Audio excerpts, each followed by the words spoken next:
नमस्कार. मराठी साहित्य स्पर्धा मंचद्वारा आयोजित दिवाळी विशेष कथा अभिवाचन स्पर्धेत मी सुरेखा मोंडकर स्वलिखित कथा म्हणजेच सुरेखा मोंडकर लिखित आजोळचा पाऊस ह्या कथेचं अभिवाचन करत आहे. ऐकूया. आजोळचा पाऊस. लहान होते तेव्हा आजोळी जाणं काही सोपी गोष्ट नव्हती. मातीचे कच्चे खराब रस्ते, एस टीचा प्रवास, रात्रणी असायची. रात्री बसायचं गाडीत ते दुसऱ्या दिवशी रात्री पोहोचायचो आम्ही मालवणला. तिथे आजोबा स्पेशल गाडी करून आम्हाला आमच्या गावाला न्यायला यायचे. 24 तासांचा प्रवास नेहमीच 30-32 तासांचा झालेला असायचा. आजी आजोबा गेले तोपर्यंत माझं लग्न झालं होतं. मुलं झाली होती. माझी नोकरी, धावपळ, ताणतणाव. आई माझ्या मुलांमध्ये जरा जास्तच गुंतत गेली. तिचा स्वभावच तसा, लळा जिव्हाळ्याचा. कोणा ना कोणात किंवा प्रत्येकात तिचा जीव अडकलेला असायचा. माझ्या नोकरीतला ताण कमी व्हावा म्हणून तिने माझ्या बऱ्याच जबाबदाऱ्या मला समजणार पण नाहीत इतक्या सहजतेने, बेमालूमपणे स्वतःच्या खांद्यावर घेतल्या. माझ्या बालपणीचा खूप मोठा काळ आजोळी गेला.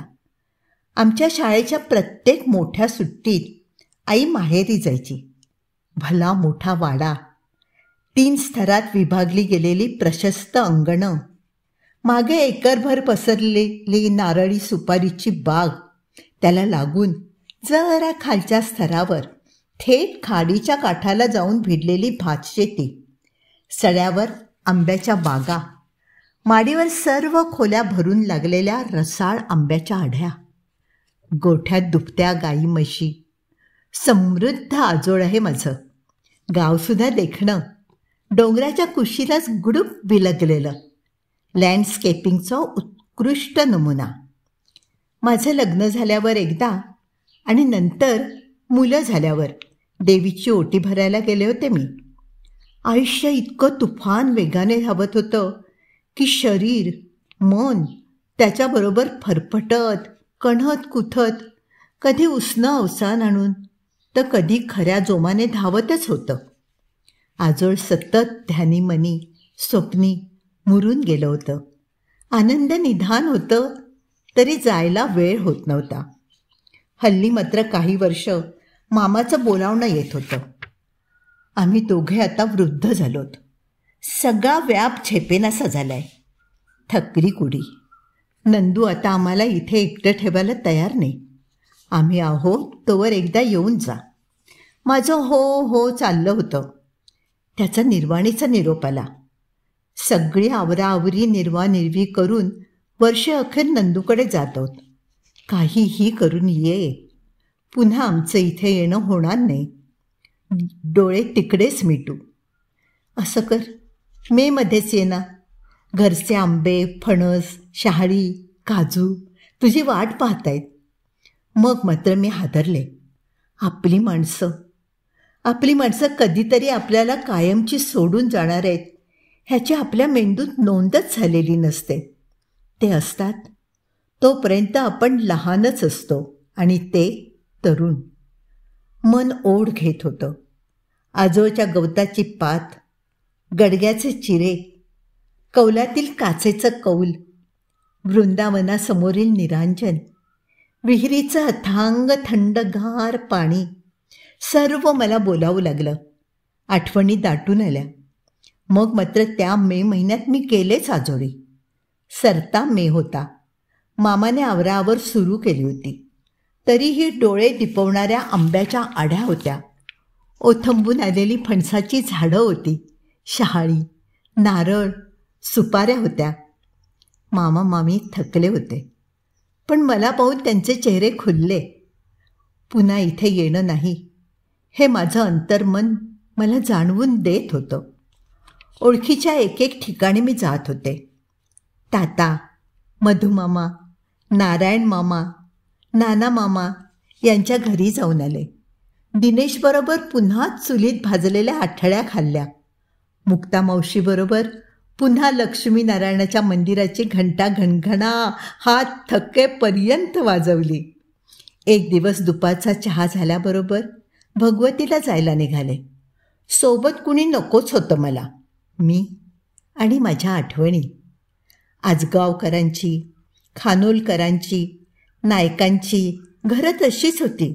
काहीही बदललं नव्हतं.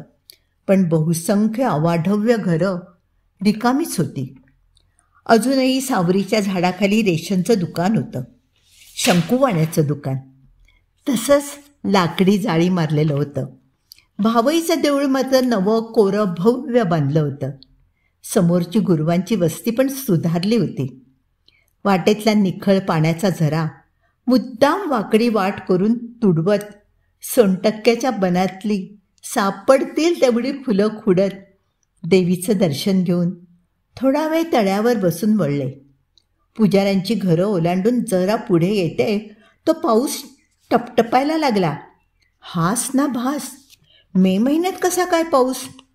मी पाय भराभर उचलायला सुरुवात केली. निघताना पावसाचं कुठलंच लक्षण नव्हतं, त्यामुळे जवळ छत्री नव्हतीच. हा म्हणता पावसाच्या धारा वाढल्या. धो धो पाऊस कोसळायला लागला. अंधारून आलं. रस्त्यावर दिवे नाहीत. लोकवस्ती संपलेली. कोणाच्या घरात आसरा घ्यावा तर तिथे घरच नव्हती. सगळ्या नारळी सुपारीच्या वाड्या पसरलेल्या, त्यांच्या सीमारेषा आखणारे गडगे. आता तर अंधार गडद झाला. पाऊस उभा आडवा सपकारे मारू लागला. मी भिजून चिंब झाले होते. मामा मामी दोघेही वृद्ध. त्यांच्या मदतीला असणारा सखाराम मामा त्याच्या घरी गेला होता. इतर कुणाला माहितीही नव्हतं मी कुठे गेले. साडी भिजून गच्च चिकटली होती. पायात अडकून चालता पण येत नव्हतं. रस्त्यावरून पाण्याचे पाट वाहत होते. आमचं कोकण साप किर्रूंसाठी प्रसिद्ध. आता मात्र मला भीती वाटायला लागली. आपोआपच मनात देवीचा जप सुरू झाला, स्तोत्र सुरू झालं. इतक्यात मला वेत्रेकरांचा मांगर दिसला. ओस पडला होता. कोणी राहत नव्हतं तिथे, पण कोरडा होता. निवाऱ्याला जागा होती. मी चिखल तुडवत तिथे पोचले. फार तर 6:30-7 झाले असतील. मध्यरात्रीसारखा गडद अंधार होता आणि तो रो रो करत कोसळणारा पिसाट पाऊस. रस्त्यावर चिकपाखरू नव्हतं, असण्याची शक्यताही नव्हती. त्या मांगरात थांबून तरी मी काय करणार होते? रात्री इकडे वाघरं पण येतात. भीतीने आणि काळजीने माझ्या मनाचा कब्जा घ्यायला सुरुवात केली होती. अंगात थंडी भरली होती. अंग थडथडत होतं. कोकणातला पाऊस कधी थांबेल हे देखील सांगता येत नाही. कधी कधी 3-3 दिवस कोसळतच राहतो. देवीचं नाव घेत होते आणि समोरून एक मिणमिणता कंदील माझ्या दिशेने येताना दिसला. देव पावला. कोणीही असू दे, मला घरापर्यंत सोबत केली की झालं. मामा मामीच्या काळजाचं पाणी झालेलं असणार. घोंगड्याची खोड इरल्यासारखी पांघरून हातात कंदील घेऊन ती व्यक्ती जवळ आली. अंधार पावसात घोंगडीच्या गुंडाळ्यात कोण आहे नीट दिसतच नव्हतं. हालचालींनी आकारमानाने मी अंदाज केलाच. आई? हो, आईच. आईखेरीज लेकीसाठी एवढा मोठा धोका पत्करणारी दुसरी कोण असणार? प्रत्येक आई हिरकणीच असते. माझी आई तर एकदम बिनधास्त, निडर, शूरवीर. माझ्या जवळ येऊन तिने मला पण घोंगडीची एक खोड दिली. मी ती डोक्यापासून लपेटून घेतली. आता थोडी ऊब पण आली अंगामध्ये. आई, अगं पाऊस येईल ना असं वाटलंच नव्हतं. पण तू का आलीस एवढ्या पावसात? मी आले असते की पाऊस थांबल्यावर. आई काहीच बोलली नाही. रागावली असणार. तिचं हे नेहमीचंच आहे. राग आला की मौन व्रत. पावसाच्या गदारोळात काही ऐकू पण येत नव्हतं. मी मुकाट्याने कंदिलाची ज्योत दिशेसाठी डोळ्यात पकडून तिच्या पावलावर पाऊल टाकून चालत होते. वाट तिच्या सरावाची होती. तिचा जन्मच त्या गावात झाला होता. न अडखळता ती चालत होती. पोचलो एकदाचे घरी. मामा मामी घायकुतीला आले होते. त्यांच्या ओट्यावर फेऱ्या चालल्या होत्या. मला बघून त्यांचा जीव भांड्यात पडला. आई माझी पण खोळ घेऊन वाळत टाकण्यासाठी फणसाच्या झाडाखालच्या न्हाणीघराकडे वळली. काय करावं कसं करावं काही कळत नव्हतं. मामी टॉवेल पुढे करत म्हणाली, आधी कोरडी हो बरं. अगं कुठेतरी थांबायचं ग. थांबले होते ना वेत्रेकरांच्या मांगरात. वेत्रेकरांच्या? मामाने आश्चर्याने विचारलं. तिथे तर कोणीच नाही आहे. गेल्या वादळातच त्यांचं घर आणि मांगर जमीनदोस्त झालंय. असू दे असू दे असू दे, तिला काय अंधारात कळणार आहे. दुसऱ्या कुणाचं तरी असेल मांगर. मामी लगबगीने मामाला अधिक काही बोलायला न देता म्हणाली, तू आता आधी ते ओले कपडे बदल बरं. मामी आणखीन एक टॉवेल दे ना. आणखीन एक? देते ना. कशाला ग? आईसाठी. आईसाठी? मामी स्तब्ध उभी राहिली. मामा पण आश्चर्याने माझ्याकडे बघायला लागला. अगं मला आईनेच इथे आणून सोडलं. ती पण भिजली आहे. कुठे आहे ताई? मामा म्हणाला, ती घोंगड्या वाळत घालायला न्हाणीघरात गेली आहे. तू आधी आत ये बरं. मामी मला तशीच ओलेती देवघराकडे घेऊन गेली. देवाला हात जोडून बरंच काहीतरी पुटपुटले. माझी दृष्ट काढून मला अंगारा लावला. देवापुढे नारळ ठेवला. समयांमध्ये तेल घालून पेटलेल्या वाती सरशा केल्या. तिचं हे वेळ काढणं मला बिलकुल पसंत पडलं नाही. आई पण काकडली असणार. ती न्हाणीघरातून यायच्या आत टॉवेल नको का तयार ठेवायला? खरं म्हणजे आता आधी गरम गरम चहा किंवा छानपैकी तूप घालून पेच करायला हवी. देतेस ना टॉवेल आईसाठी? मी तिला घाई केली.